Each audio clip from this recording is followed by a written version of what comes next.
Now, never in the history of mankind have human beings consumed so many carbohydrates. High carbohydrate consumers. Would you agree with me?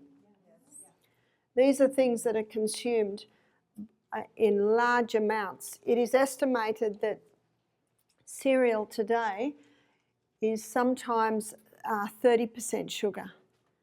And is estimated by the age of 3, about 1 in 3 American children are overweight.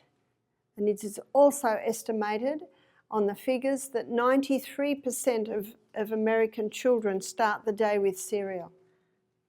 So considering each one of you, would you agree with me, looking at your neighbours, your families, your friends, and it's so popular because it's just there. There's no preparation at all. And it has a lot to do with the high carbohydrate diet. The cereal is a main part. So what have we got? We've got cereals and toast for breakfast, sandwiches for lunch, pasta for tea, cookies, cakes, pretzels, mid, during. Would you agree with me? Yep. That's right. Now, looking at these carbohydrates, a lot of them are made out of wheat. So the cereal, the bread, the cakes, biscuits, we call cookies biscuits. Cookies, pretzels, all made out of wheat. So what I'd like to do is I'd like to show you why wheat is playing such a large role in diabetes. In about the 1950s, wheat was put through intensive crossbreeding to produce a plant with a high yield to save the starvation crisis in Mexico, in Africa, in India. The problem was when the wheat was this high with the high yield, before the grain fully ripened, the stalk would break and the plant would die. So back to the drawing board. So eventually they came up with a plant that only grows about this high, has a thick stem, and it can hold the high yield. Dr. Norman Bullag in 1969, notice the timing, 1969, he got a Nobel Prize for his hybridized wheat. Now, no one complains about the helping with the starvation crisis, but what was never addressed was the effect of this hybridized wheat on the human body. Now, in that hybridized wheat, what was created was a starch called amylopectin A. Now, amylopectin A is the starch that is found in the hybridized wheat, and it gets the blood sugar level up very high, very fast, and then you always get a corresponding dump, and that is what our pancreas does not like. It's actually, no cell in the body likes it, because up here you've got overload of glucose, and down there you've got a depletion. Let me give you something to compare it with. Amylopectin B is found in bananas and potatoes, and if you are familiar with the glycemic index of foods, bananas and potatoes get the blood glucose level up fairly high. The glycemic index of foods is how quickly the glucose in the food gets released into the bloodstream. So amylopectin B found in bananas and potatoes, that gets the blood glucose level up not quite as high and not quite as fast, and thus not quite as low. If I'm quick, I can get away with it. Amylopectin C is found in garbanzos, lentils, lima beans, all your legumes. What does it do? It gets a nice steady high and a nice steady low. And that's exactly what every cell in the body likes. It's what the pancreas loves. See, all of these foods, as soon as they get in the blood, they're broken down to glucose.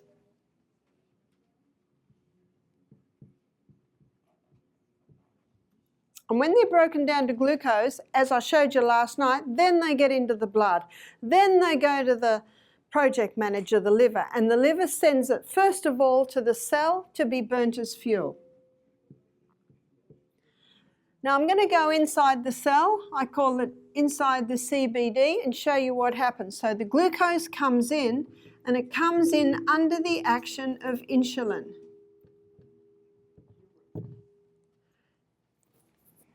and it goes through a 20-step pathway. Now this 20-step pathway gives us, doesn't like it, 2 units of energy. And isn't that why we eat? Because this food breaks down to glucose, goes into the blood, to the liver, sends it to the cell. Now the end result of the 20-step pathway is a chemical form of glucose called pyruvate. Pyruvate is the chemical form of glucose that gets fed into the 8-step pathway. And that 8-step pathway gives us a whopping 36 units of energy. Whoa, that's exciting. What makes the difference? It's oxygen. No oxygen up here. It's important to understand this to understand diabetes, so bear with me. Now this is every single cell in the body except for the blood cell, because the red blood cell, it's the carrier of the oxygen, the carrier of this glucose to the CBD, which is the central business district of the human body. And it is the pancreas that releases the insulin to get the glucose inside the cell. Now, on a high carbohydrate diet, we have still got a lot of glucose left over. And so now the liver stores some as glycogen. Glycogen is a name given to quick release glucose stores. Now these glycogen stores are very, very important in the diabetic, as you will see. Now it's like a little bunch of grapes that gets stored in each, basically a muscle cell. Because when you start exercising, and the best time to exercise is early in the morning, because if you exercise after you've eaten, your body's energies will want to go to digestion. And your working muscles that are getting you up the hill are saying, we need it. And the stomach says, no, we need it. So the best time to exercise is before breakfast. Well, where are you going to get the energy? You haven't eaten yet, especially if you ate last night.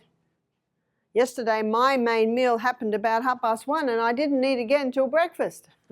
So where does the energy come from? Your glycogen stores. They're like little molecules of glucose. Well, they are little molecules of glucose, but it's like a little bunch of grapes already sitting in your muscle cell. Now, on a high carbohydrate diet, we have still got lots of glucose left over, and so now the liver causes it to be stored as fat. They're the 3 places that the glucose gets sent.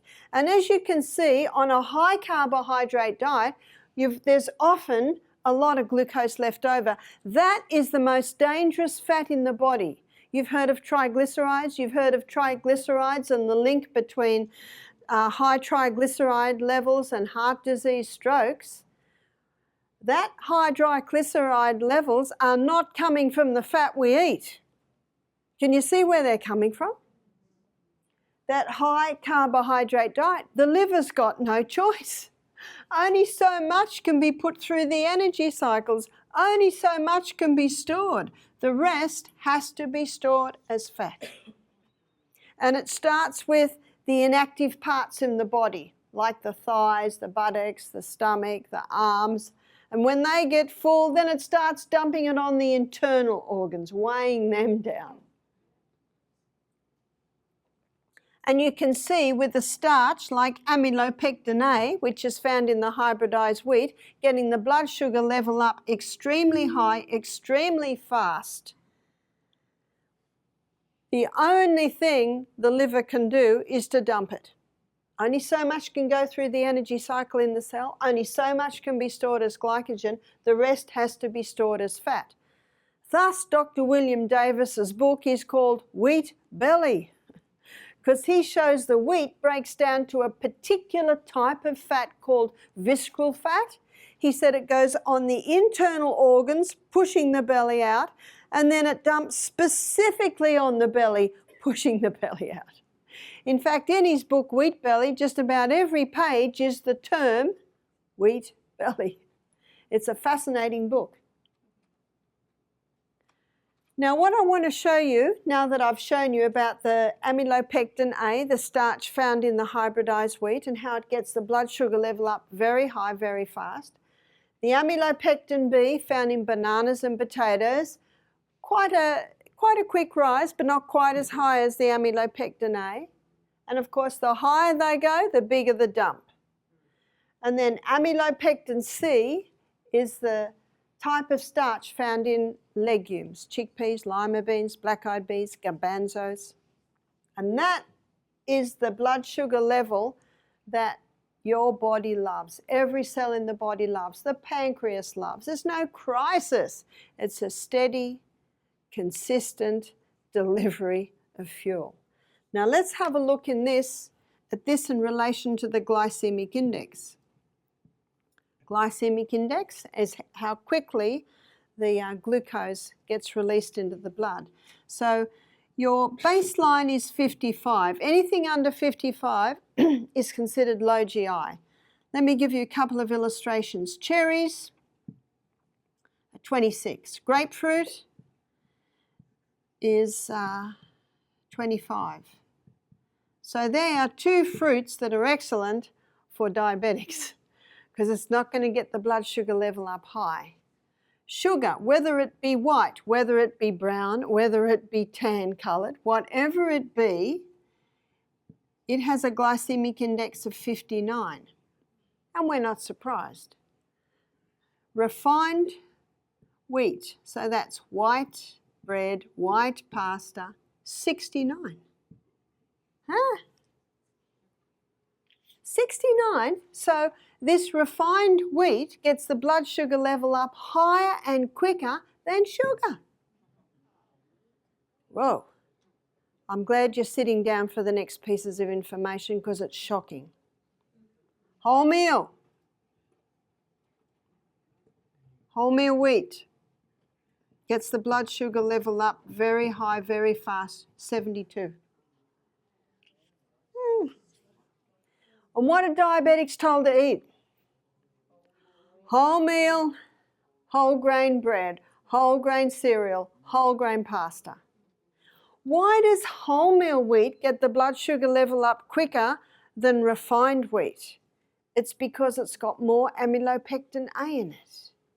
Because it's not refined, it's got more of that starch in it. And that amylopectin A is the starch that gets the blood sugar level up very high, very fast. So, Sister Barbara, are you saying that white bread's better than brown bread? No, I'm not saying that.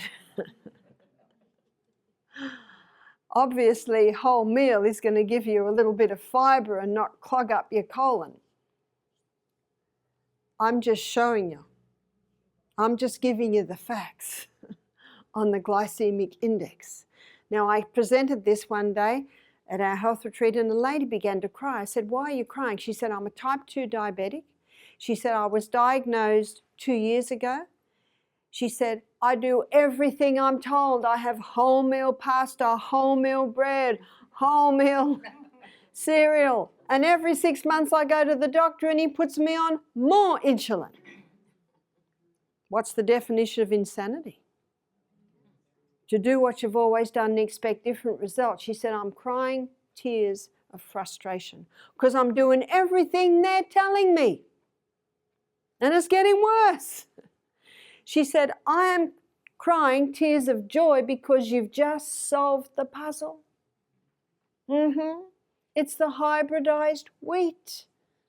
No wonder in Australia we've got 400 new diabetics being diagnosed every day. And I know that America would be no different to that.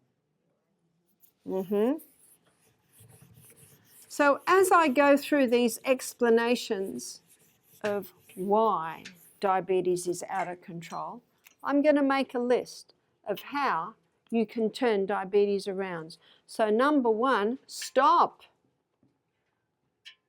the hybridized wheat.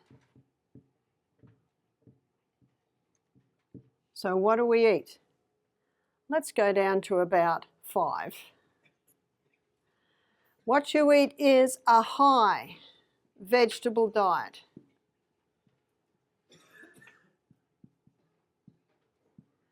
Remember this, vegetables are high in fibre, high in minerals, low in sugars. Fruit is high in fibre, high in sugar, low in minerals. So when you're looking at turning this around, initially, very little of the fruit. And if you have fruit, it's low GI fruit. And it's not hard to get a glycemic index chart. Generous amounts of protein. You will find on the glycemic index that lentils, garbanzos, lima beans, black-eyed beans, cannellini beans, kidney beans, so many legumes. We should eat them every day. They are very nice level on the glycemic index. So what's your protein? Protein is your legumes. One man said to me he went to a health retreat in America 10 years ago as a diabetic, and he said, I was told that I had to eat legumes, lots of them. He said, I did. It's 10 years later now, and he's on no medication and managing well. Nuts and seeds. These three are high, I meant to say high fibre there. High fibre, which is high vegetables, generous proteins, and your healthy fats. So what are your good fats? Nuts, seeds, avocado, coconut oil, coconut in all its forms, and olive oil. And very low carbs. So the carbohydrates that are low GI are millet, oats, and quinoa. And for your bread, you can go spelt. And spelt and kamut are wild hybrids of the original wheat. So it's basically what wheat used to be like. So they're the foods. It is that diet that will help to balance the blood glucose levels in the body. If you want to read on this a little bit more, Dr. William Davis's book Wheat Belly, he goes into detail on the amylopectin, the different starches. Yeah. Is the sourdough bread still good? Yeah, always sourdough. What sourdough does is it breaks down the protein or the gluten in the grain and makes it more digestible. It actually also increases the protein content of it. And because it breaks down the gluten structure, it actually lowers the carbohydrate content. And that's, of course, what you're looking for. You've heard of the Paleo Diet, the FODMAP diet, you've heard of Atkins diet. Basically, it's that sort of a diet. But it's a vegetarian diet. And let me show you how you can do the Paleo Diet vegetarian, because there's no doubt about it. The Atkins diet and the Paleo Diet conquer diabetes and conquer it very quickly. So we're going to have a look at the food. We're going to have a look at the protein content and the carbohydrate content, because as you can see from this list, this high carb is actually a big contributing factor to diabetes. And we're going to go to Genesis 1:29, where God tells Adam and Eve what to eat. And God said, behold, I've given you every herb-bearing seed which is upon the face of the earth. What's a herb-bearing seed? A grain is a herb-bearing seed, and a legume is a herb-bearing seed, and a seed is a herb-bearing seed. So what about grain? Well, we've got wheat, rye, barley, oats, amaranth, buckwheat, quinoa. Grains are high in protein, but they are quite high in carbohydrate. How many on our carbohydrate list are from grain? Cereal, bread, cakes, pretzels, pizza, pasta, right. So it's a high carb diet is usually from the grain department. What about legumes? What's a legume? Chickpeas, lima beans, what do you call it? Garbanzos, black-eyed beans, lentils, soy. Soy's only a problem if it's been genetically modified. High in protein and medium to low in carbohydrates. Now you'll find in the FODMAP diet, have you heard of the FODMAP diet? I've met people who've had huge change in the FODMAP diet, but the FODMAP diet damns legumes. It says that they cannot be digested in the human gut. That's because the human gut that can't digest them isn't working well. So all we need to do is listen to the lecture I gave yesterday on how to restore proper gut function, and then the legumes can be handled. Most people suffer some wind or flatulence with legumes because they don't rinse them enough. Ideally, you soak them and then you cook them in a pot after you've rinsed them, and in another pot you have a nice rich sauce cooking. And when the legumes are 3/4 cooked, rinse them, rinse them. You see the colour of the water. What's the colour of the water? Grey. There's your wind. Got that? You rinse that away, and then you put your legumes into your lovely rich sauce and let that cook for about another half hour. That's the way to eat legumes, and you won't have a problem. If you still have a problem, you probably need to listen to the lecture last night and learn how to boost your hydrochloric acid, your digestion. Seeds. What's a seed? In a seed, we've got chia seed, flaxseed, or flaxseed or linseed, same seed, sunflower, pumpkin seed.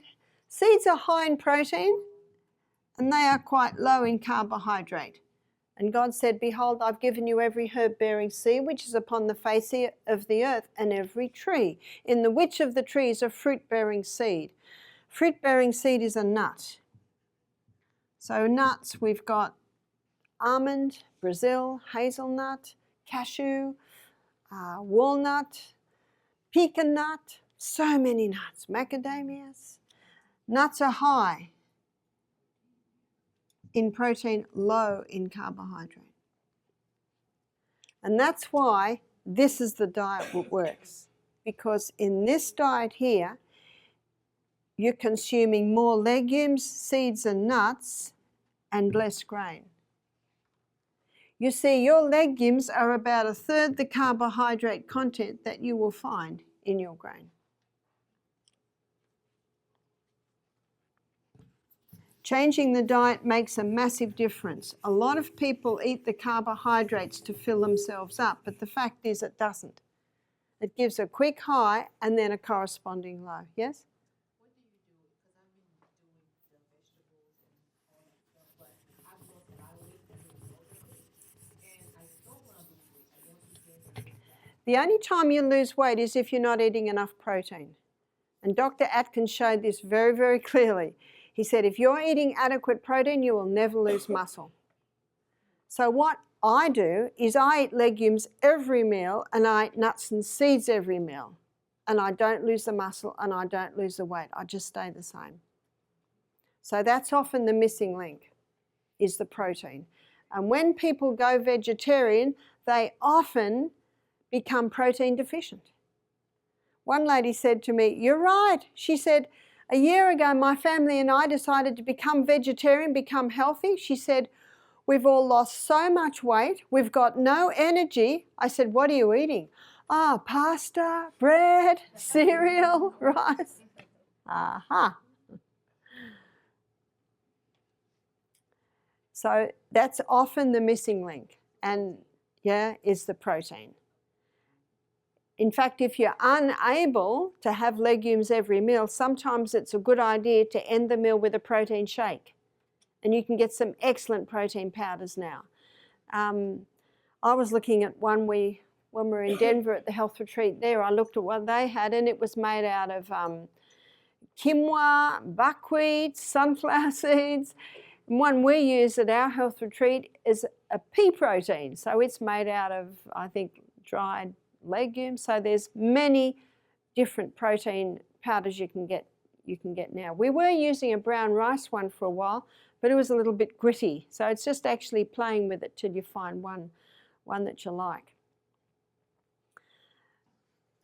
The other thing, yes? What do you mix with the protein? I'll give you a very quick, great protein drink. And a lot of people who are busy in the morning and love their cereal because they don't have time to do anything else, they can make a protein drink. 1 cup of coconut water. Or you could use almond milk or organic soy milk. And then you do, say, 2 teaspoons. I say dessert spoon, but I'm told in America you don't know what a dessert spoon is. It's actually 2 teaspoons, so we'll just say 2 teaspoons. 2 teaspoons of a protein powder. 2 teaspoons of coconut milk. I say cream, but I think in America you even call your coconut creams coconut milk. That gives a bit of creaminess to it. And then you might have 1/2 cup of berries. And then you might have 2 teaspoons, back to 2 teaspoons of chia seed and 2 teaspoons of ground flax. Does that sound yum? It is.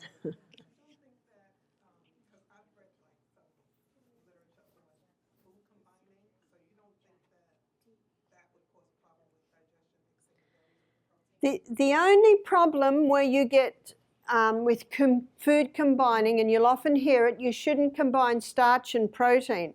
Well, as you saw from the chart I just gave you there, all vegetarian protein is a combination of starch and protein. You can't get away from it. Now, where you'll find people talk about the problem is when it's steak and, I was going to say chips, but you call them French fries, yeah? Or a burger on a bun. So it's raw, it's more meat protein with the carbohydrates. They all digest together. It is true that the fruit will digest quicker, but that's not a problem. The only things I do not combine is fruit and vegetables. Now, some people will put green leaves in this. You've heard of the green smoothie? But green leaves are fine because they're considered a herb. Got that? I don't mix fruit with vegetables, no. So I don't have potatoes at one meal with grapes for dessert. That doesn't combine very well. So what would you have for dessert? Well, we had a nice dessert today, and it was a chia pudding in a coconut milk. That's very nice. That's a very nice dessert.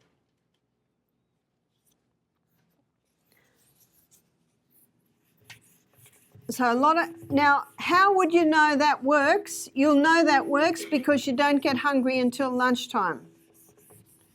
If you're getting hungry before lunchtime, maybe you'll put a bit more flax in it, because there are 3 food groups that keep the food in the stomach longer, and that's protein, it's fibre, and it's fat. And these are actually the 3 essential food groups. Protein is essential because 50% of the membrane around every cell in the body is protein. It's essential. Your body cannot heal without protein. 50% of the membrane around every cell in the body is fat. It's essential. Your sex hormones are made from cholesterol, which is partly made from fat.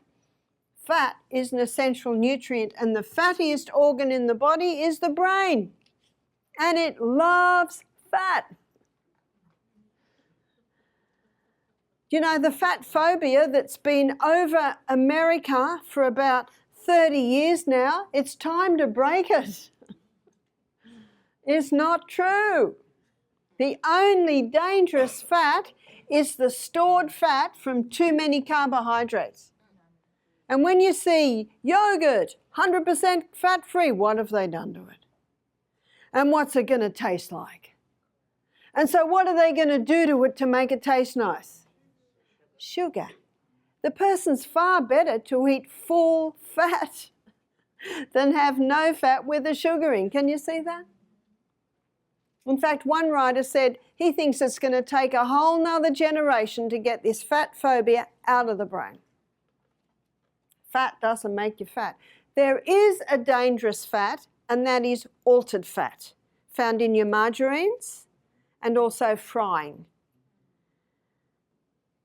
Fibre is an essential nutrient because fibre sweeps the colon, fibre stimulates peristalsis in the colon. It is in the fibre part of food that you will get a concentration of a lot of your minerals and vitamins. But the non-essential food group, and this may surprise you, is carbohydrates. Now let me define this. Carbohydrates are not bad.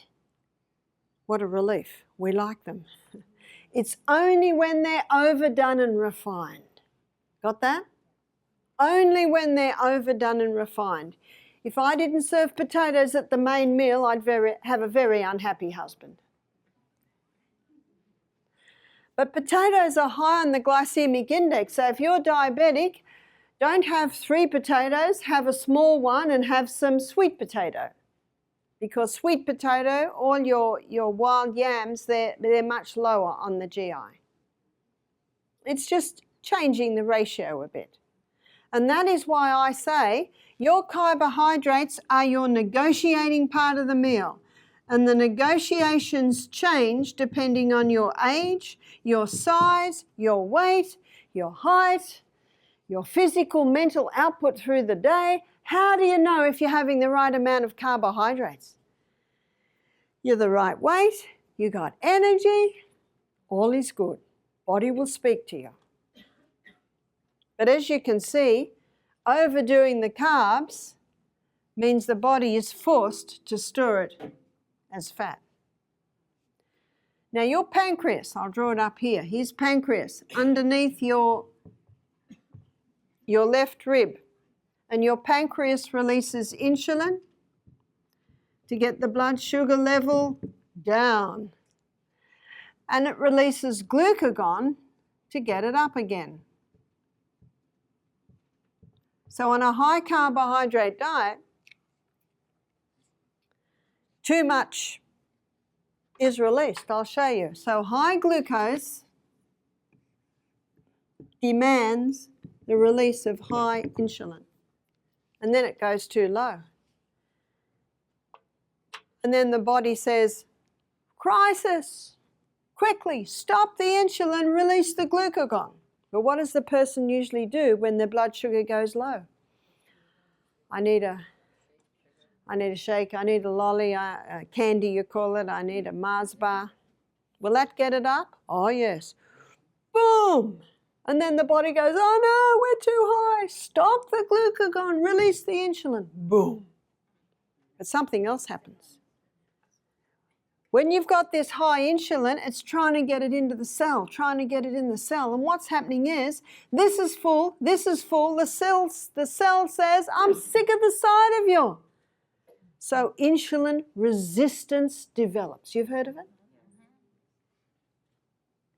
And the glucose is still running around the blood. And the brain says, we need more insulin. Quick, more insulin. We don't need more insulin. We've already got enough, but it can't get in because of insulin resistance. And then it starts to leak out the urine. Do you know what diabetes mellitus means? Sweet urine. And then eventually the pancreas says, I'm done, I've had enough, I've got nothing left. And there's your diabetes. I'll tell you the story of Dan. Dan came to us at the age of 20, type 1 diabetic. He'd had diabetes since the age of 15. He had a course of strong antibiotics, and the side effect was it damaged the beta cells in his pancreas. So at 15, from a course of strong antibiotics, because of a chest cold, when all he really needed to do was have some high doses of garlic and vitamin C and lemon drinks and go to bed, yeah? Do what our grandmothers did. And he came to our retreat. He was holding a bit of excess weight. Do you see, insulin has a one-track mind. I must store, I must store, I must store. So he was on short and long-acting insulin morning and night. First week, he was with us 4 weeks. When he woke up in the middle of the night and had a blood sugar level low, he took a candy. That would get it up very quick, very fast, and give him a headache. But he could go back to bed. Second week, if he got a blood sugar level low, and why is he getting a blood sugar level low? He's on too much insulin. You see that? Because that's what insulin does, gets it down. Second week, he decided to eat an apple. He's very quiet. Boy, I didn't know what was happening. Takes a long time to eat an apple in the middle of the night. Third week, after hearing the lectures, he decided to, if he had a blood sugar level low in the middle of the night, he'd get up and do push-ups, 20 push-ups. Blood sugar level would come to normal and he'd go to bed. Where did that come from? His glycogen stores. And you know what he said to me? Why didn't anyone tell me about glycogen? Quick release glucose stores already in the cell, just waiting to be called on. By the end of the third week, he had dropped his insulin by 90%, type 1 diabetic. And he'd been told his pancreas was dead. I said, is it gangrene? What's dead? If there is blood going through that pancreas, it's alive. It just needs the right conditions. Why was Dan's blood sugar level going so low in the middle of the night? Because he was on too much insulin. What we were feeding him was this. William Duffy in the book Sugar Blues, he says, insulin keeps diabetics alive long enough to give birth to baby diabetics. Scary. Most people are sick through ignorance, especially when you realise most diabetics are told to have wholemeal bread, wholemeal cereal, wholemeal pasta, and they're not getting better. The body can heal itself. I see this happen in people within a few days at our health retreat. Sometimes within 48 hours, they're seeing results. That's incredible, isn't it? The other thing is, stop the dairy. Why dairy? Cow's milk's excellent milk for baby calves. Now, it is true that some people that have dairy in their heritage can handle it. I've got a friend who's got an orphanage in Nakuru, Kenya, and they get Maasai orphans in. You know what the Maasais eat a lot of and always have? A lot of cow's milk. And he said these little Maasai children often don't do very well, and they've got a cow, and they milk the cow and give it to the Maasai children, and they start to respond. Because it's in their heritage. They have the genes that can handle the cow's milk. I'm a 5th generation Australian Scottish descent. I can't handle cow's milk. When I was a little girl, we used to get milk at school. It just made me feel ill. But I had to drink it because they said you have to drink it because you want strong bones. You know, Harvey Diamond in his book Fit for Life, he claims that it's the dairy products that are causing the osteoporosis because we don't have 5 stomachs to access that calcium. And the countries in this world with the highest amounts of osteoporosis are the highest milk consumers. What about the Maasai? Well, the Maasai are eating raw milk, not pasteurized, not homogenized, and also they have just developed genes and enzymes in their guts that they can handle it. So I do acknowledge that there are some that can handle it, but most can't. But you know, milk is for babies. It's not for adults. So when human beings take in this cow's milk, which has been homogenized and pasteurized, all of the vitamin C and enzymes have been killed, very hard for the gut to break down, molecules are developed.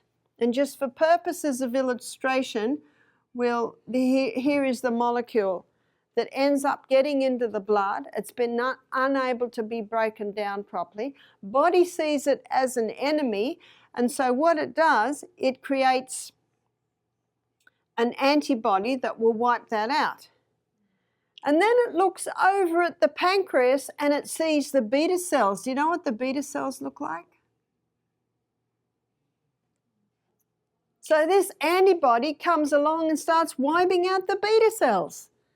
Now what I have just described to you is well documented, and you can read about it in the China study, Dr. Colin Campbell. He shows that when children have cow's milk in the first year of life, they have a 60% greater risk of developing type 1 diabetes.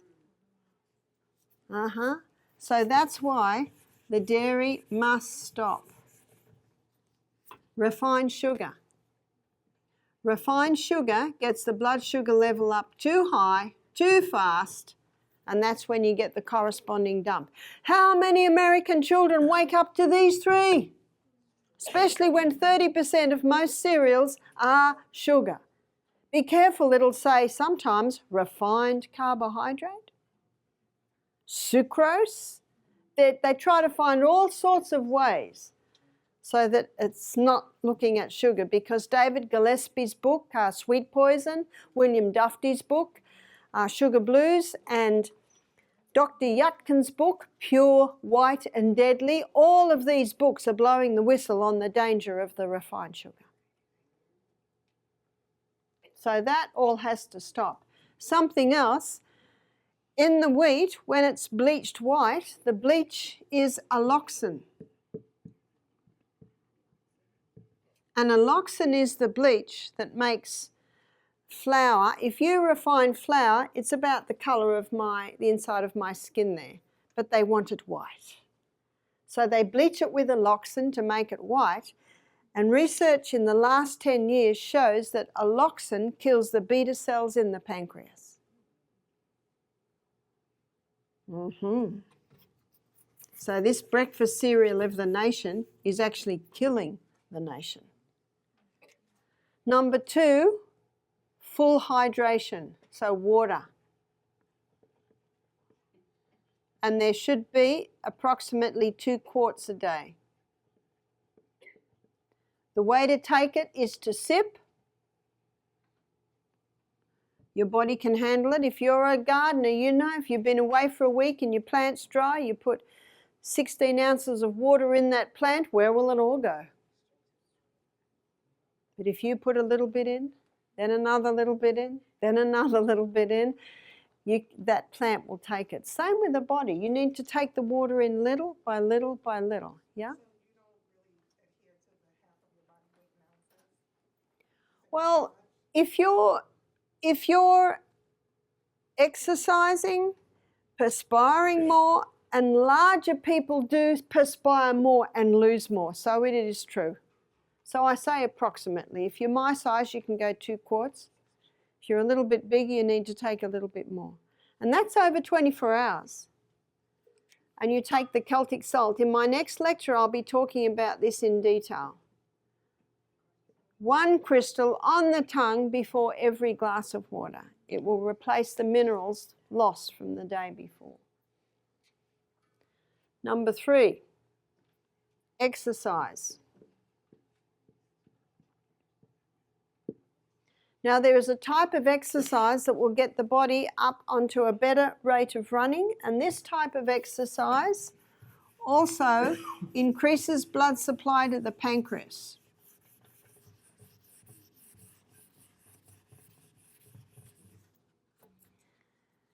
It's called interval training.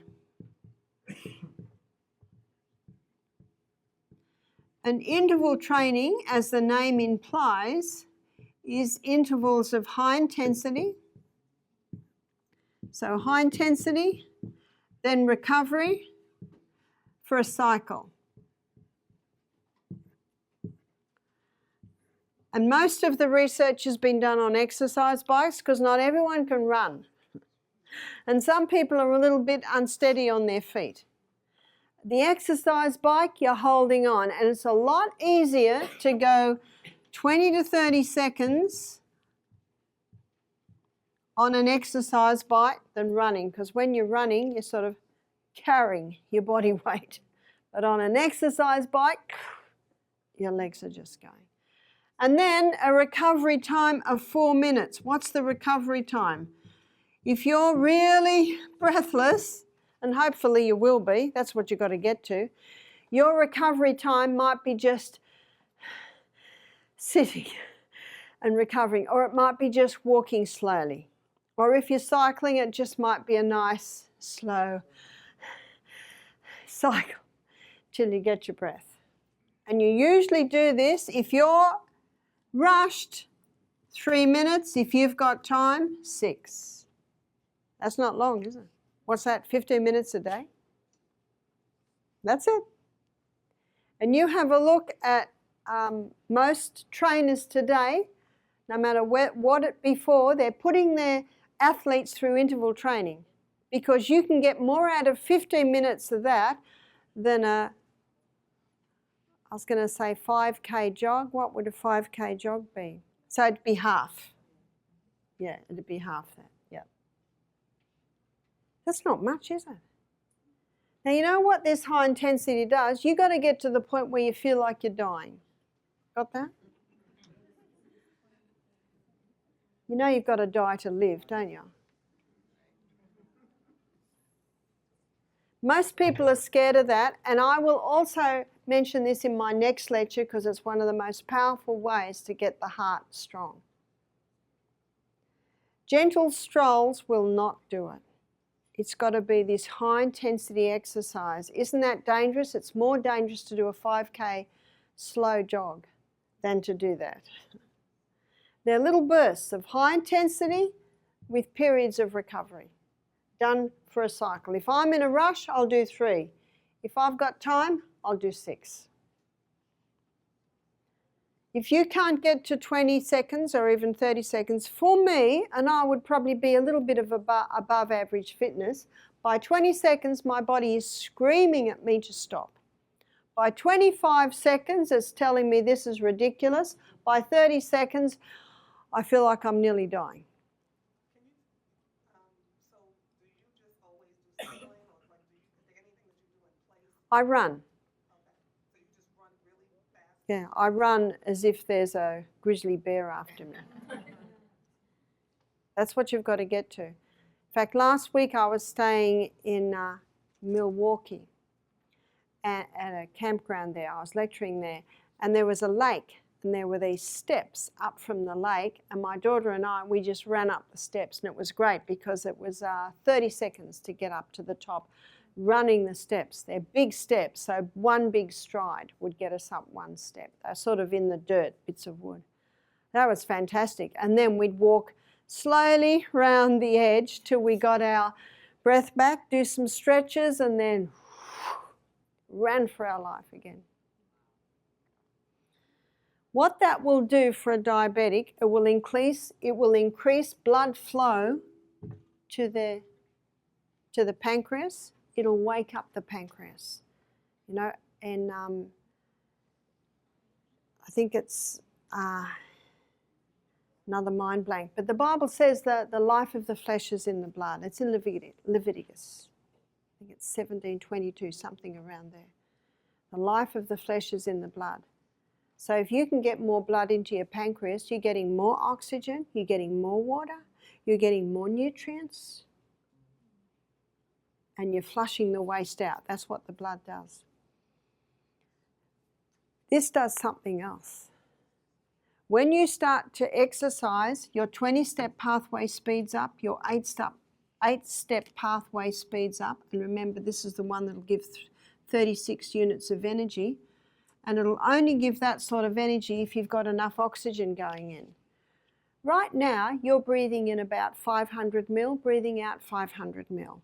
When you get to your 30 seconds, you're breathing in 3,600 mil of oxygen, breathing out 3,600 mil of waste, which means every cell in your body can get down to here. And if all your pancreatic cells get down to the 8-step pathway delivering 36 units of oxygen, that pancreas is going to come alive. So would you just say that the metabolism speeds up? Oh yeah, oh yeah. What that also does is this cell is now crying out for more fuel, more oxygen, so extra insulin receptor sites actually develop on that cell. So insulin resistance can be turned around in a matter of days when you start to eat like this and exercise with the IT training. That's exciting. Mm-hmm.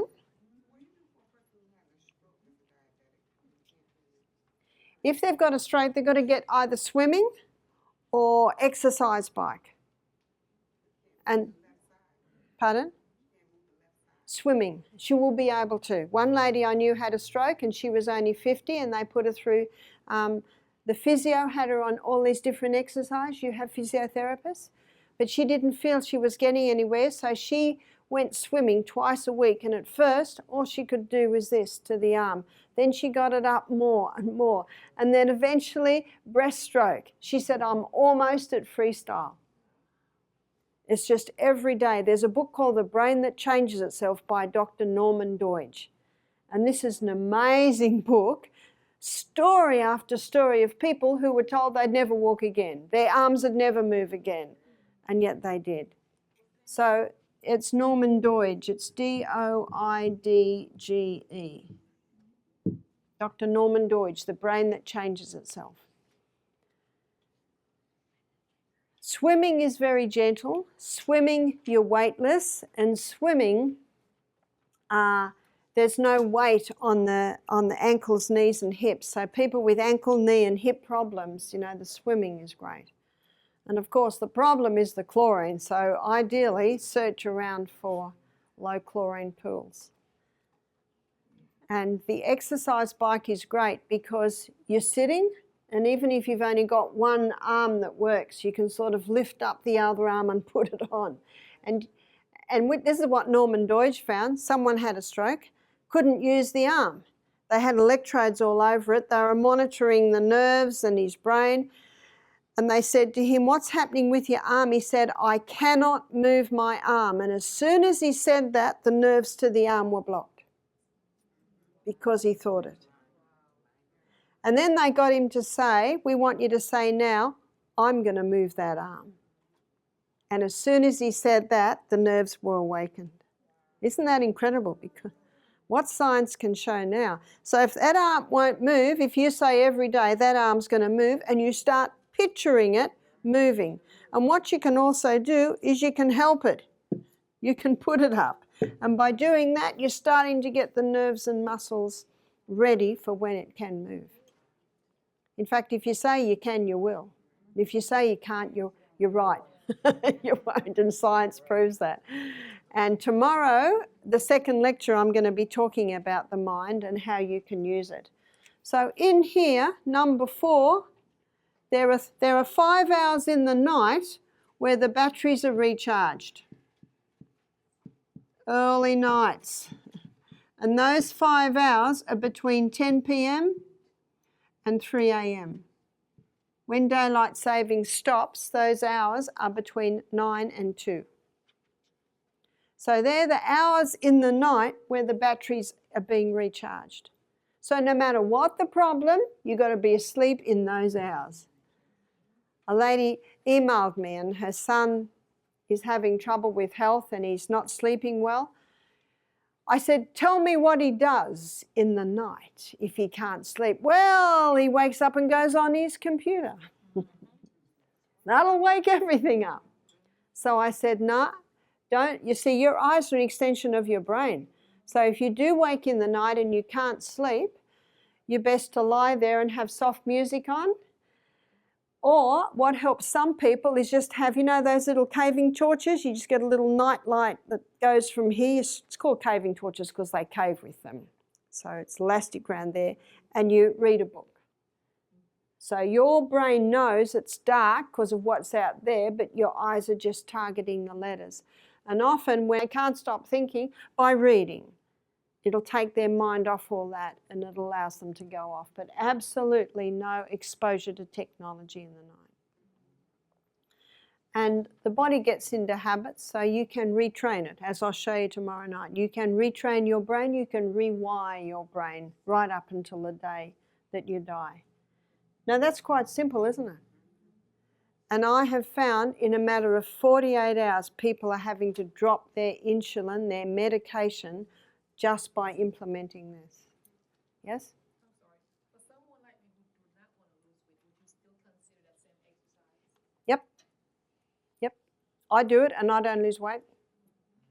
But I eat generous amounts of legumes, nuts and seeds. Not too many nuts, a handful a day. Sorry, a handful a meal. Here's your handful. Not this. Not this. So with the potatoes, because right now I'm using a lot of potatoes, you would say don't use the potatoes. No. You don't want to, yeah, I don't know anyone that wants to put on fat. They want to put on muscle. And this will put on muscle. And again, if the lecture yesterday where I looked at the gut, if they're not handling the legumes, they might need to look at digestion. Yes? I know someone who, and I mentioned it to you yesterday, she's on dialysis and she's a diabetic and that's what caused the insulin to the kidneys. But her husband is always complaining about her being too skinny. And so by her increasing, from what I'm getting from you, the nuts, if she increases Yeah, if this lady who's very thin increases the protein.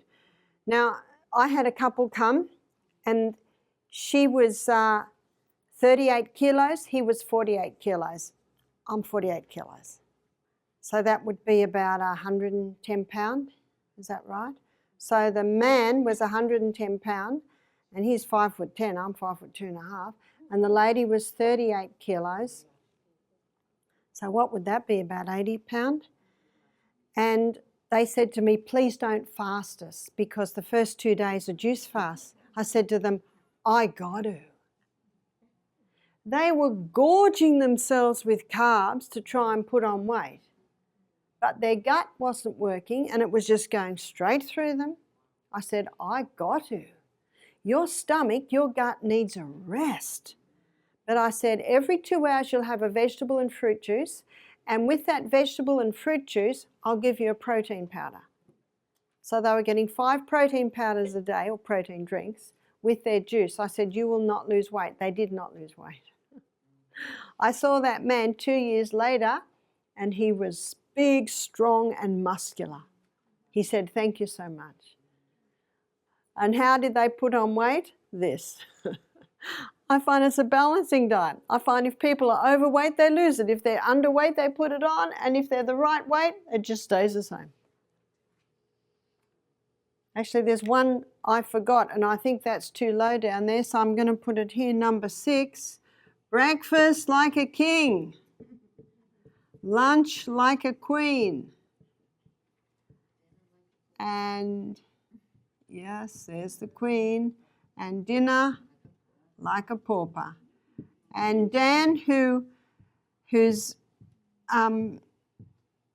stopped his insulin or reduced it by 90%, that's how he was eating. And what are diabetics told to eat? Every 2 hours. Then the stomach can't digest properly because it's overworked. It was like this couple, they were gorging themselves. They put on weight by only eating breakfast and lunch. Now, some people who are working strenuously hard, some people who can't eat a lot, they may need an evening meal. And the best evening meal would be that protein drink I showed you, or just a vegetable soup. Definitely no carbs at night. Can you tell us what your kingly breakfast looks like? What a kingly breakfast looks like.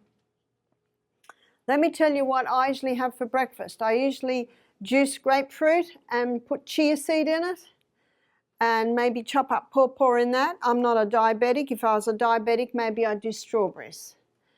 And then I would have about 7 almonds and about, 4 or 5 Brazil nuts. And then I have a slice of sourdough spelt toast with olive oil on it, and then avocado on it, and red lentils all over that. Now that breakfast is high in fibre. Everything's got fibre. generous amounts of protein in my legumes, my chia seed, my nuts, and good amounts of fat. Olive oil on my toast, about a teaspoon of olive oil, and then avocado. What about lunch? This is what I usually have for lunch. Salad, big salad, and then I have, let me tell you what I had for lunch today. I had a big salad today, and I had a ginger and tahini dressing. That was very nice. And there were rice noodles with vegetables, and then there was garbanzos and green peas in a sauce, and then there was some baked tofu. So I see fantastic amounts of protein there, lots of veggies, a little bit of carb in the rice noodles, and your salad, lots of fibre. What did I have for tea last night? Nothing. If I did have something for tea, it might be a piece of fruit, might be an avocado. An avocado is an excellent evening meal for a diabetic. If you're still hungry, eat 2 avocados. Isn't it high in fat? Yeah, isn't that good news? Good evening again. We're going to be talking about a very important part of our body now. It's our heart. No wonder the proverb says, keep the heart with all diligence, because out of it are the issues of life. So that's 2 things we're talking about there, the heart and the issues of life. The issues of life, of course, is the blood. And the heart loves it when the blood is nice and thin. And we don't need to thin the blood with rat poison, warfarin. And we don't need to thin the blood with aspirin, because the most recent research out shows that it causes brain bleeds. And what are brain bleeds? There's a big contributing factor to Alzheimer's. No, there are ways to keep the blood thin. So let's begin by looking at blood thinners. And I'll tell you a story to illustrate. I had a man ring me up, and he was 45. He said, Barbara, he said, I'm wondering if you can help me. I'm on warfarin. Because you know warfarin is rat poison, and it causes the rats to bleed to death. But they don't give human beings quite so much to cause them to bleed to death. But watch out if you cut yourself, because it's very hard to stop bleeding. And a doctor will never operate on you while you're on warfarin, because you'll bleed to death on the table. Bit scary, isn't it? He said, I'm on warfarin and it's just knocking me about, something terrible. I said, why have they got you on warfarin? He said, I've got a clot in my leg. I said, what happened? See, you've always got to put the detective hat on. He said, well, I was playing tennis and I moved a certain way and my muscle tore. And he said it was painful for days. I eventually went to the doctor. He did a scan and there was a clot there. And the doctor said, we've just discovered you've got a clotting disease. And he said, well, if I've got a clotting disease, won't clots be everywhere? Well, they did a full scan on and there was only a clot there. You know who I think the clot is. But, you know, there are good plumbers, bad plumbers, good painters, not so good painters. And it's same in every profession. There are some very good doctors, absolutely. So you just got to source out the good ones, like you do with anything you do in your house, and especially in this house. I said to him, tell me what happened around this, because you don't just twist your leg and your muscle tears and you get a clot. Well, he said, I wasn't drinking any water and I was having 2 quarts of Coca-Cola a day, and I was having 3 coffees a day, and I was working 14-hour days, and I wasn't eating very well, and I was drinking too much alcohol at night. Aha. Can you see cell integrity was drastically diminished, so when he twisted a certain way, the cells just couldn't hold it together, and his blood was already so clumped from all of those things, it just clumped in one section there. And now the doctor had him on warfarin. He said, I've been to the health food shop. He said, I'm drinking water now. And he said, I'm not having any Coke. I've stopped the alcohol. He said, I've stopped all the caffeine. I said, great. He said, how can I keep the blood thin? So this is what I told him. He had to have 2 to 2.5 quarts of water a day. I said, if you're working on the job site and you're perspiring a lot, you might need to have to get up to 3. And I said, and the Celtic salt.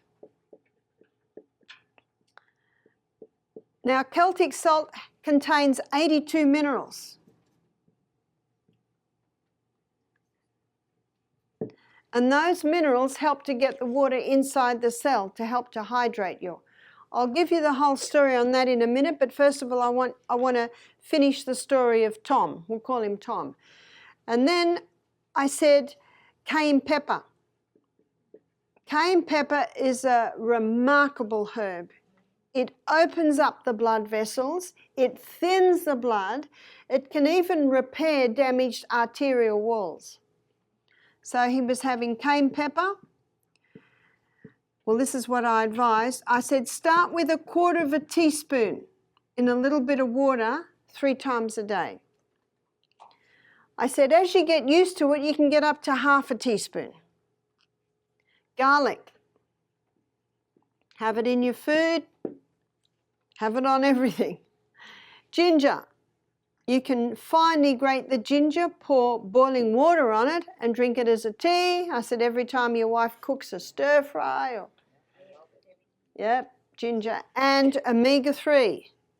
Omega-3 is a blood thinner. And the best sources are your ground flax, your chia, and your walnuts. So he began to implement that. He rang me up a week later. He said, do you think I could stop the warfarin? He said, it's knocking me around something terrible. The side effects are terrible. I can't work properly and I've got to work. He said, I can't sleep properly. I said, well, I can't tell you what to do. Only you or your doctor have authority over your medication, but I can tell you what I do, and I don't usually have to tell people that. He said, do you think I'm safe? I said, if you're doing all that, that will keep the blood thin. You are safe. A week later, so now we're looking about 3 weeks since the clot was discovered, he went back to the doctor. He told the doctor he'd stopped the warfarin. The doctor hit the roof. See, most doctors, some doctors do, but most doctors don't know that. They've had no experience with that. And most doctors know that if the person doesn't do all that, if he were to keep eating the way he ate and drank, he'd need the warfarin. He said to the doctor, when the doctor had stopped yelling at him, just answer me one question, mate, because that's what we say in Australia. He said, will the warfarin break my clot down? Doctor was silent. Because do you know it won't? All it does is thin the blood. It does not break the clot down. The doctor looked down. He knew it won't break a clot down. And then the man said, I want a scan on that leg. And the doctor said, there is no way that clot would be gone in 3 weeks. The man said, if you don't do a scan, I'll go to someone who will. So the doctor did. The clot was gone. This not only thins the blood, it will also break down the clots. Psalm 104 verse 14, the Bible says God gave herbs for the service of man. They're there to serve you. They're your best blood thinners. Now you could have 5 gallons of water, 2 cups of salt, 2 cups of cayenne pepper. You see what I'm saying? You could absolutely overload yourself with that and your blood would not get so thin you would bleed to death. Isn't that remarkable? Because of Psalm 104 verse 14. God gave herbs for the service of man. In fact, medicine calls it synergism. They work with the needs of the body. Herbs come in and say, where would you like me? What would you like me to do? Drugs come in and say, get out of my way, I've got a job to do whether you need it or not. And it is true, drugs have saved lives. I'm not disputing that. But we don't need them every day. And in the majority of cases, we can actually prevent ever having to go to the point where we have to get them. Now we are told that cholesterol causes heart disease. Am I right? Yes. Well, I want to show you what cholesterol is. Your liver makes cholesterol. So there's liver. Looks a little bit like Napoleon's hat. And 80% of the cholesterol that your liver makes is made from glucose. And 20% of the cholesterol that the liver makes is made from fat. It's not the butter on the bread. It's the bread under the butter. That's the problem. Do you know, fat has been blamed as the problem because of its association. Because it sat on the bread. It was actually the bread underneath. Woo. So let me show you cholesterol. We've got HDL, high density lipoprotein. High density lipoprotein is called the good cholesterol because it carries away excess. We'll call it the carrier. And then we've got low density lipoprotein, called the bad guy, am I right? But remember this, God doesn't make anything bad, does he? Now, LDL has a few roles. One is it's the repairer and the rebuilder. Now, it does something else because there is one organ in the body that loves fat and loves cholesterol. It's the brain. And what LDL does is it delivers fat to the brain.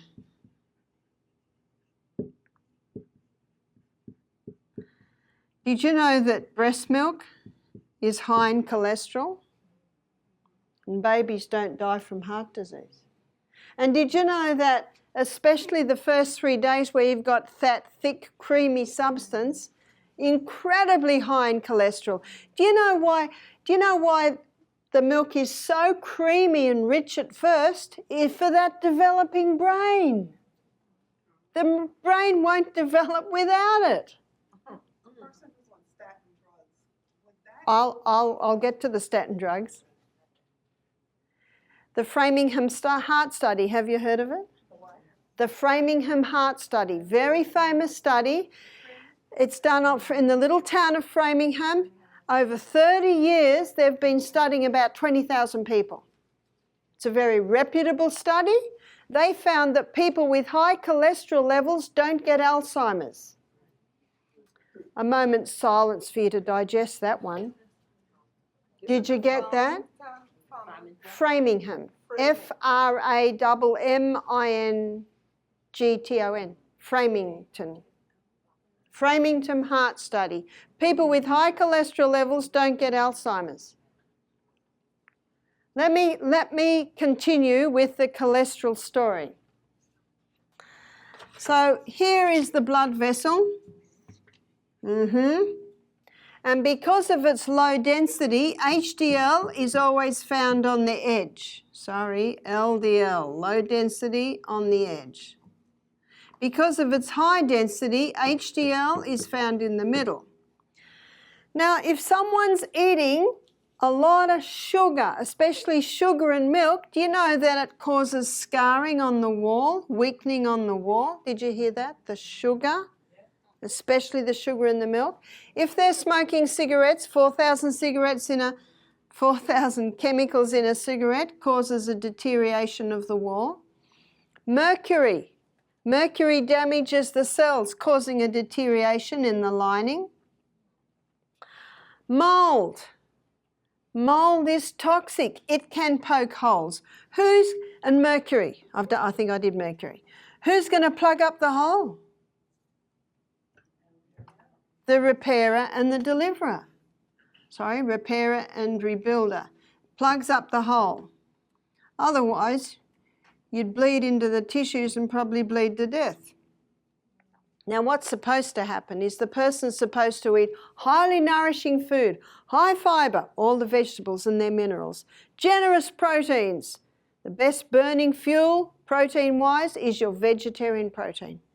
Did you know that meat protein is only 52% fuel, 48% waste? That's not a very profitable fuel, is it?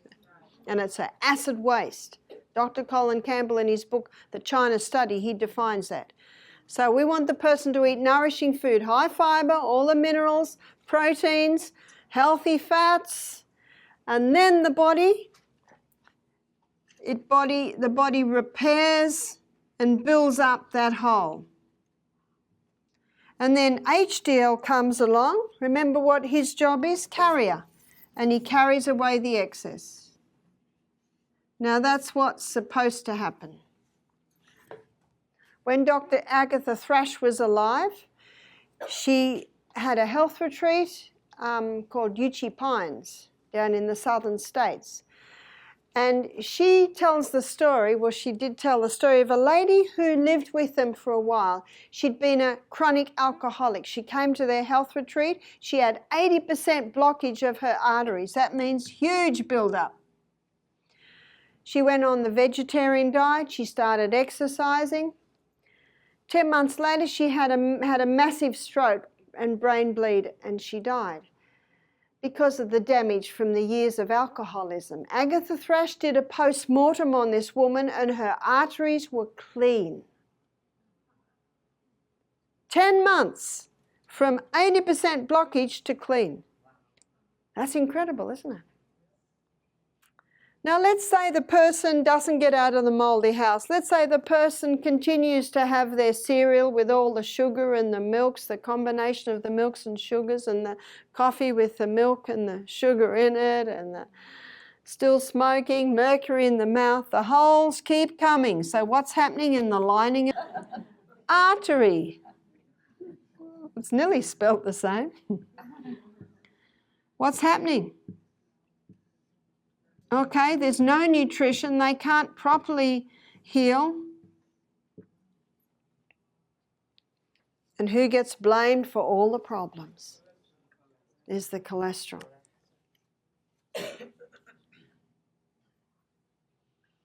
So how do we clean it up? And cholesterol is not causing heart disease. It's what causes it to be there. There's a book called The Serial Killer. And I want to read to you, there's a chapter in here on cholesterol. If the National Cholesterol Education Program was truly concerned about our health, they would be mounting a vigorous nationwide campaign to reduce the American addiction to sugar and refined carbohydrates, which are the real culprits in causing low HDL and oxidized LDL. They're the real culprits. And Dr. Malcolm Kendrick, he's a British cardiologist, he says for the first time, normal levels of a normal vital body substance is called a disease. Normal levels of a normal vital body substance is called disease. Now, I'm just going to give you a few books here that you can get and their titles. The Cholesterol Controversy by Dr. Edward Pinnicky. There is no scientific evidence to show that high blood cholesterols are the cause of heart disease, or that lowering cholesterol, if such a thing is possible, will prevent heart troubles of any kind. It doesn't stop the heart attack. Here's another one, The Cholesterol Conspiracy by Dr. Russell Smith. Saturated fat and cholesterol in the diet are not the cause of coronary heart disease. This myth is the greatest scientific deception of this century, perhaps of any century. Another one, The Cholesterol Myth by Uffe Ravenstock. He's also a doctor. A Swedish medical doctor exposes the fallacy that saturated fat and cholesterol cause heart disease. Last one, The Cholesterol Con, The Great Cholesterol Con by Malcolm Kendrick. He's the British cardiologist. This well-documented and entertaining book by an English cardiologist confirms the nagging fear that the current cholesterol obsession is utterly misguided. Is that enough? Incredible. Incredible. It's not cholesterol. Who's the author of The Serial Killer? Alan Watson. He does a very good job at defining that. What it says here is the unintended consequences of the low-fat diet, which is incredibly dangerous.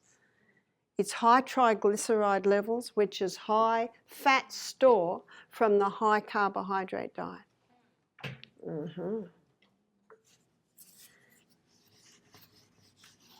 2 weeks ago, I was running a health retreat in Alabama, and there was a woman there who was 69. She looked 50. She's very well kept. She said, I have been she got a doctorate in nutrition and dietetics. So she was trained at the university 30, 40 years ago. She said, in my training, we were told that under 300 is perfectly safe cholesterol levels. Did you get that? They've changed it. Why have they changed it? The pharmaceutical companies got them to change it. Because if they can get someone on cholesterol-lowering medications, how long is a person told they're on it for? Life. If you're under 300, you're safe. Did you hear that? Already they dropped it to 200. Now they're dropping it down to 160. They've done a... So don't believe them. Now, two of the most common cholesterol-lowering medications are Lipitor and Crestor. How do they work? Well, they block the pathway in the liver that the liver uses to make cholesterol. And that same pathway is what the liver uses to make coenzyme Q10. What's coenzyme Q10? Your heart protective enzyme. So a person has a heart attack, goes on Lipitor or Crestor, can increase their risk because now they haven't got coenzyme Q10. Are you ready for the side effects of Lipitor and Crestor? Memory loss, Alzheimer's, dementia, muscle wasting, and they've just added another one, breast cancer. Because our sex hormones are made from cholesterol. Did everyone hear that? This man who's been on cholesterol-lowering medication for a long time now has erectile dysfunction. Sex and memory loss. Anyone interested? Give me a break. One lady said, I cannot stop. I said, why not? She said, the doctor said I will die. Do you know you will not die? And personally, I'd rather die than spend my latter years with memory loss and dementia. And as you'll see tomorrow in our lecture on the mind, God never, ever designed that this brain deteriorate. So one of the biggest contributing factors is these statin drugs. They are dangerous. I've got some good news. If you're on cholesterol-lowering medication, you can stop today with no side effects. To blame cholesterol is like blaming the fire trucks for the fire. Well, they're always at the fire. So they must have caused it. Can you see that? So how can we strengthen the heart? We've just looked at what can thin the blood. So let's make a list. Number 1, exercise. Nothing strengthens the heart like exercise. What type of exercise? IT training. Periods of high intensity, periods of recovery. Won't that hurt the heart? No, it will not hurt the heart. It will wake up the heart. And then recovery. And this is done for a cycle. Dr. Al Sears, you might have heard of him. He's got a book called PACE, Progressive Acceleration of Cardiopulmonary Exertion. Sorry. And he shows in there, he's got story after story of people who are often men, 45 years of old, does a 5K jog every day. What did we work out the 5K jog would be? That would be 2.5 miles, would it be 2.75 miles? Keels over, dies of a heart attack. Have you read stories like that? He keels over, has a heart attack because what's happening is lactic acid is building up in his body. And with the high intensity, say 20 to 30 seconds high intensity, with a recovery of about 4 minutes, Alcee gives the story of a lady who did 7 seconds high intensity, then she needed 15 minutes to recover. Your recovery time is your indicator of your fitness. The good news is it won't always be like that. That's why he says progressive. It is progressive. If you take 15 minutes to recover today, you won't take 15 minutes to recover tomorrow. So as you do it, you'll find your recovery time gets less and less and less. And what he shows was inside the cell. So I'm going to take you inside the cell to show exactly what happens. Remember, the glucose goes in and there's a 20-step pathway. And that 20-step pathway gives us 2 units of energy. The end result of that 20-step pathway is a chemical form of glucose called pyruvate. Pyruvate gets fed into the powerhouse, called the powerhouse because this 8-step pathway gives us 36 units of energy. This is the oxygen pathway. This is the no oxygen pathway. Now, when someone starts to speed up the body, let's say they're getting to even halfway through the 30 seconds. 20-step speeds up. 8-step speeds up. But there's a rate-setting enzyme in there. This one is always faster. And even when the whole lot speeds up, the 20-step pathway is always going to be faster. So when someone is really moving, more pyruvate is being made than can be fed into that powerhouse, so the body stores it over here as lactic acid. You've heard of lactic acid? Now, the most amazing thing I think about this interval program is that when you're in recovery time, now that can be cycling slowly, swimming slowly, walking downhill, or maybe you're just standing still getting your breath back. In recovery time, your liver converts the lactic acid back to pyruvate and feeds it in the powerhouse. This means that when you're in recovery time, and it could be just standing still, your cells are burning just as much fuel as when you're running for your life. Isn't that good news? So what this recovery does, it prevents the build-up of the lactic acid. So the recovery time is not an excuse because you can't go any further. It's actually essential for the mopping up of your lactic acid. That's the most exciting thing, I think, about the interval training. And that's why they're finding that this interval training is having a better effect on the heart, the lungs, the muscle, because we are made up of these things here. Every cell muscle is that. Here's a cell. I draw it as if there's one per cell, but in the muscle cell you can have hundreds. They're called the mitochondria. And the more you exercise, the more they develop. Isn't that incredible? That's 36 units of energy, 36 units of energy, 36 units of... Oof. Incredible. Yeah? So instead of running, like doing 3 miles or 2.5 or whatever, you should run in intervals? Is that... That's right. When I was a little girl, I was a girl guide. And we used to do Scout's pace, running from one telegraph pole to the next, walking the next, running the next. It's basically interval training. You look at every sport, interval training, basketball, throw the ball, everyone's walking back to their spot. Soccer, ran, kick the ball, and everyone's walking back to their spot.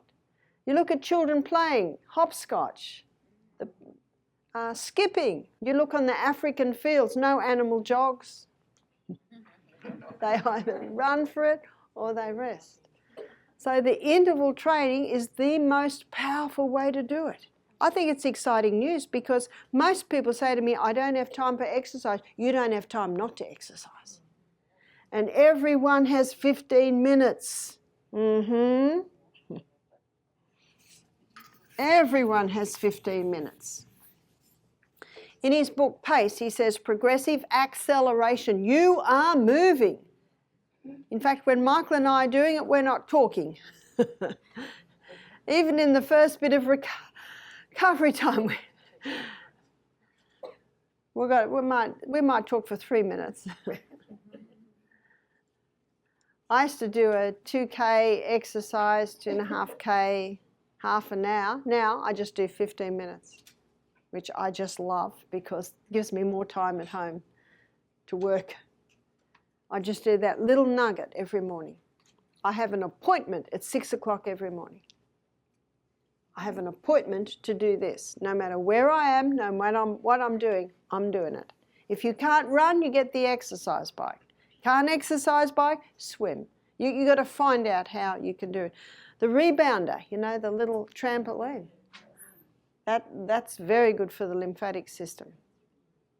So excessive acceleration of cardiopulmonary, that's what this does. It strengthens the heart. And pulmonary gets those lungs stretched. In this Framingham Heart Study, they found that by the age of 50, most people had lost 40% lung capacity because they don't do their interval training. If you do interval training, you will never lose lung capacity, and if you've lost it, you can regain it. They found by the age of 80, 60% of people, by the age of 80, nearly everybody had lost 60% lung capacity. Oh. And you ask people in their 60s, 70s, 80s what their energy level's like. I just got no energy. How do you get it? Exercise. No, you don't understand. I got no energy. Well, you just start. You can start small, but you've got to start. Little by little by little. And you'll be amazed how when you start exercising, you're not working on addition, you're working on multiplication. Yes? The rebounder, if I wanted to use that, how would I do it? With the rebounder, you just jig up and down, but you can get a real moving along with that one. Very good, as I said, for your lymphatic system. So the interval training is essential no matter what your heart's condition is. It'll strengthen it. Number 2 is high fiber. There's all your vegetables, all your protections in those vegetables. Generous amounts of protein and healthy fats. Sorry, but you can't listen to the Heart Foundation. Low carbs. And number 3, there's a no. No wheat. Have you heard this before? Yeah. You see, the hybridized wheat, when it gets into the body rarely is able to handle it. And whenever something goes into the body that you can't handle, guess what rises? Blood pressure. No dairy. Cow's milk is great for baby calves. No refined sugar. No caffeine. When the human body takes caffeine, it creates a bit of a crisis, which gets the blood pressure up.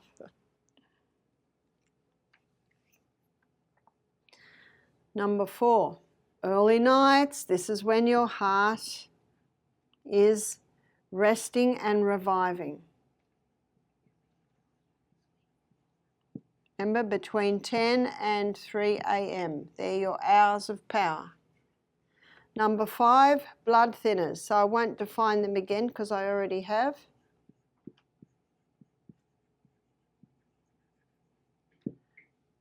Number 6 is keep well hydrated. When you're dehydrated, it causes little blood capillary networks to shut down, which increases pressure on the heart. So 2 to 3 quarts of water daily. Salt. Let me give you the salt story. And in this story, you will find out why the doctor says no salt. I agree, but let's define the salt. Seawater.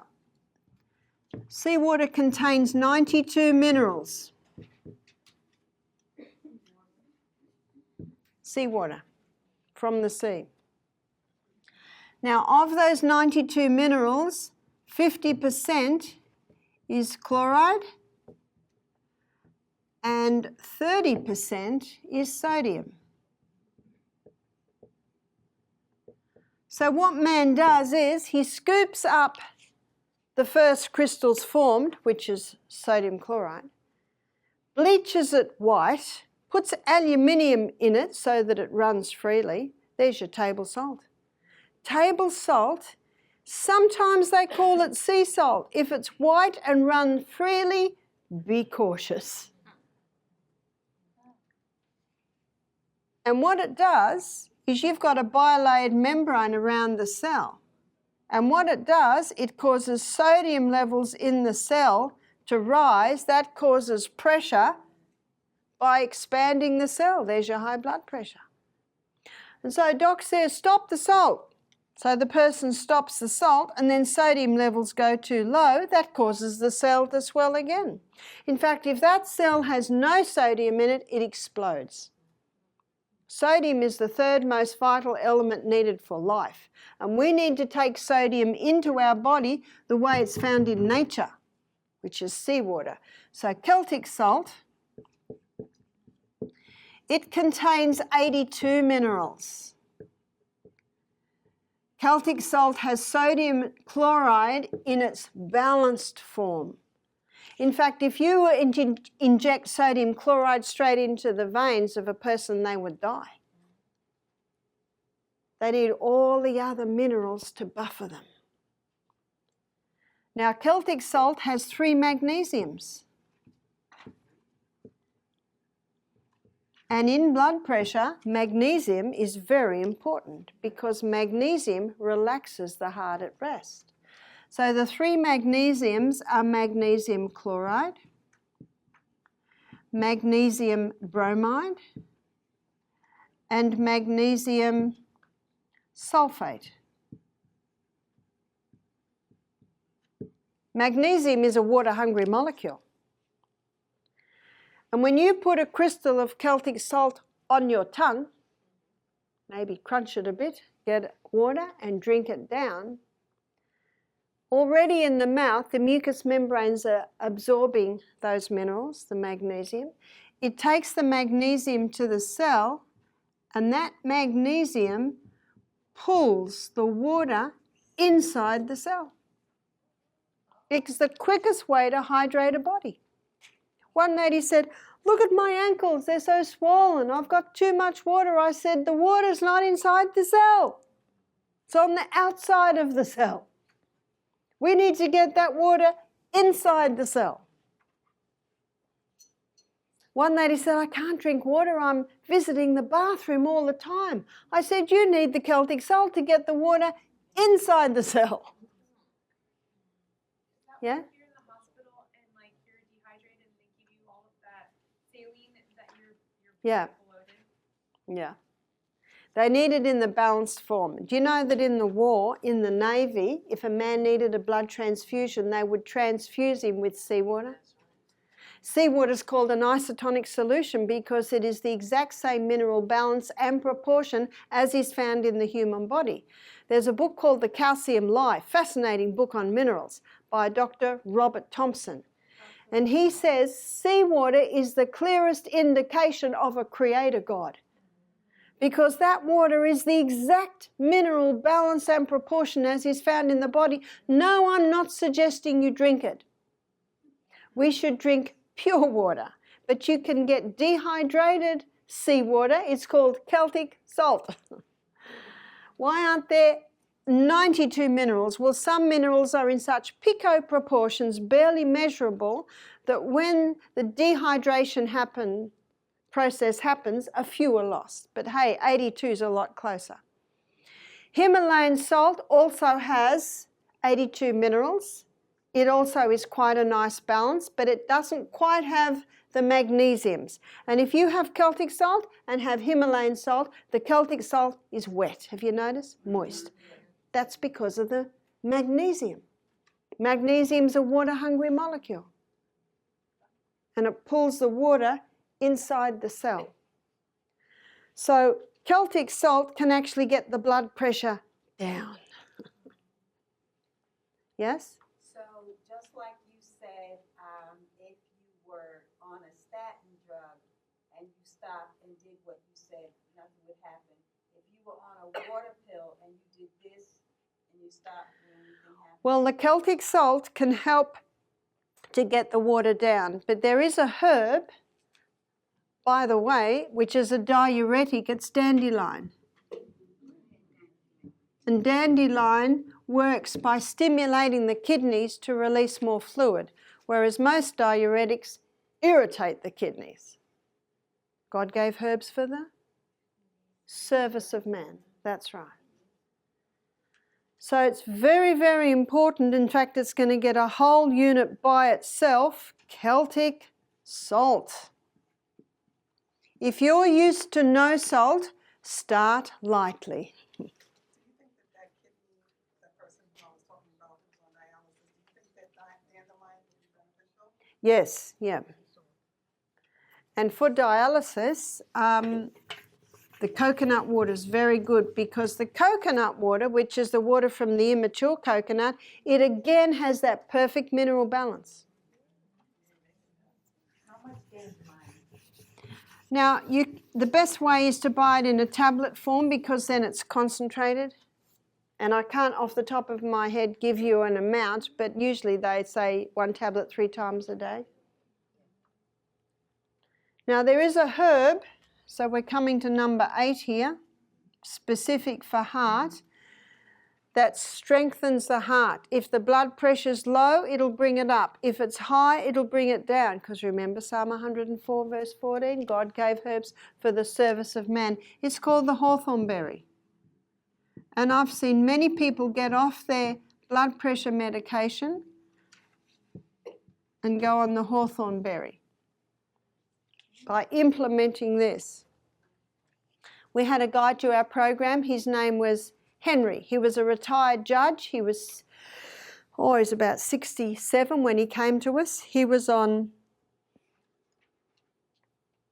6 medications, medication to lower his cholesterol, to lower his blood sugar, to blood thinning medication, high blood pressure medication, medication for gout, and medication for stomach ulcers, 6 medications.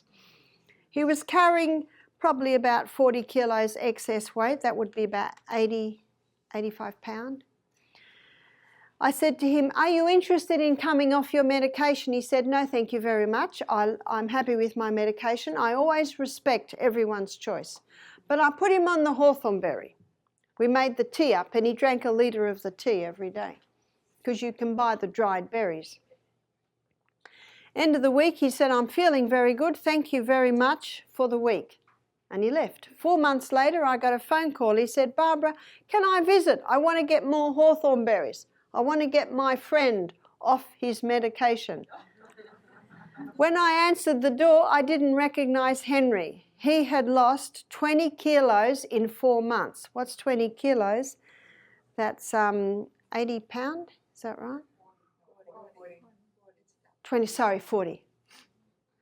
So he'd lost 20 kilos, which was over 40 pounds, in 4 months. He looked so good. The puffiness had gone out of his face. He said, "I can do my coat up now." He said, "Sit down, I'll have a few more stories for you." I said, "I went to the doctor. He took my blood pressure, and he went up to walk out of the room." And Henry said, "What are you doing?" He said, "The machine's broken." He said, why do you say the machine's broken? He said, well, your blood pressure's 165 on 100. By the way, that was on his medication. He said, this machine says that your blood pressure now is 120 on 80. The machine's broken. He said, no, that's my blood pressure now. The doctor took him off all his medication because his blood was getting so thin. His cholesterol had gone down. His blood pressure had gone down. His blood thinning was perfect. He had no more gout and no more stomach ulcers. Now, it's a very interesting story because he chose to stay on his medication. But he changed his lifestyle to the point where everything came back to normal and the doctor had to take him off his medication or his blood would get too thin, his blood pressure would get too low and he'd start passing out. Can you see that? So it is our job to convince our doctor that we can do it without the drugs. To prove it. I said, Henry, tell me what you have for breakfast. He said, I have a big spaghetti bowl of chopped fruit, low glycemic, whole grain cereal, maybe it's oats, maybe it's millet, maybe it's quinoa, coconut cream. Did everyone hear that? 40 pounds lost on coconut cream. Fat doesn't make you fat. Chia seed, ground flax on top, and a slice of sourdough spelt with avocado on top. That's not a light diet, is it? He said, I don't eat again till lunch. Lunch, I have a big salad. I have some vegetables baked or steamed or stir-fried, some form of protein, maybe lentils, maybe lima beans, and I might have another slice of sourdough toast with avocado, not a light diet. And I'll never forget what he said. Very decisive man. He would have been a good judge. He said, I do not eat again till breakfast. He doesn't need to. So 40 pounds lost in 4 months on that diet. He said, I drink my water between my meals. And he said, and I said to him, tell me about your exercise program. He couldn't get those results without the exercise. He said, I find I can walk another block every week. Interesting answer. As he gets fitter, as his muscles get stronger, his heart gets stronger, the weight goes, he can go further with less effort in less time. Yes?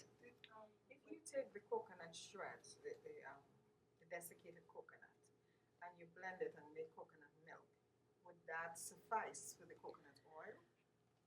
That's not coconut oil. But all form of coconuts are fine. Yes? As far as digestion goes, with the Celtic salt, the chloride, would that help like with somebody who has... It's a very good question. Hydrochloric acid is made from chloride. So can you see on a salt-free diet, a person cannot digest properly. So that's another reason why the salt is good. So you would take that for somebody who's not digesting properly with that tea that you mentioned yesterday? Yes. Yep. So what we do at our retreat, we do 2 teaspoons of the dried berry to 1 cup of water. And because it's a berry, it needs a gentle simmer. You said dried berry? Yeah. Oh, okay. And 1 quart a day. Now, as the blood pressure comes down, as the weight comes down and everything comes back to normal, you can stop the hawthorn berry.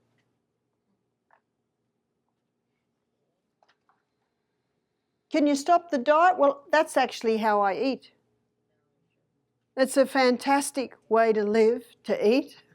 And I don't like the word diet, just look at it, a food program. Very similar to the program I gave for diabetes, isn't it? Yes. Same program for weight loss. It's actually a balancing program.